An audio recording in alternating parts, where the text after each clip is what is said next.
కూటమి ప్రభుత్వ పాలన అద్భుతంగా ఉందన్నారు బీజేపీ నేత జీవీఎల్ నరసింహారావు. వైసీపీ పాలనలో సాధ్యం కాని పనులు ఇప్పుడు జరుగుతున్నాయన్నారు. ఏపీకి కేంద్ర సహకారం కూడా పెద్ద ఎత్తున లభిస్తోందన్నారు. మోదీ 3.0లో ఏపీకి విశేషమైన ప్రాధాన్యత దక్కుతోందని తెలిపారు జీవీఎల్.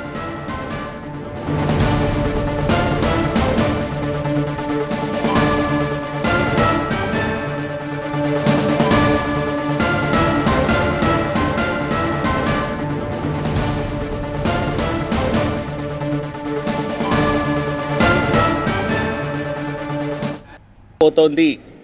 మరి గత 6 సంవత్సరాల్లో 5 సంవత్సరాల్లో వైసీపీ పాలనలో సాధ్యం కానివి అనేకం ఇప్పుడు సాధ్యమవుతున్నాయంటే ఖచ్చితంగా ఇక్కడ రాష్ట్ర ప్రభుత్వం, కూటమి ప్రభుత్వం యొక్క కేంద్ర ప్రభుత్వ సహకారం, రాష్ట్ర ప్రభుత్వం యొక్క పనితీరే దానికి ప్రధాన కారణం.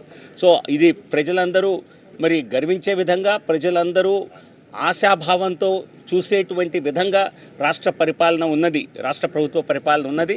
దీనికి కేంద్ర ప్రభుత్వ సహకారం పెద్దపెట్టున రావటం, ప్రధాని నరేంద్ర మోదీ గారు ఇప్పటికే విశాఖపట్నాన్ని ఒకసారి విచ్చేయటం, మరలా వారి పర్యటన ఉండే అవకాశం ఉంది. ఈ విధంగా కేంద్ర మంత్రులు తరచుగా ఆంధ్రప్రదేశ్ రాష్ట్రానికి వస్తూ రాష్ట్రంలో ఉన్నటువంటి సమస్యల పట్ల స్వయంగా వారు కూడా స్పందిస్తూ, నిర్మలా సీతారామన్ గారు అనేక పర్యాయాలు ఇక్కడికి రావడం జరిగింది.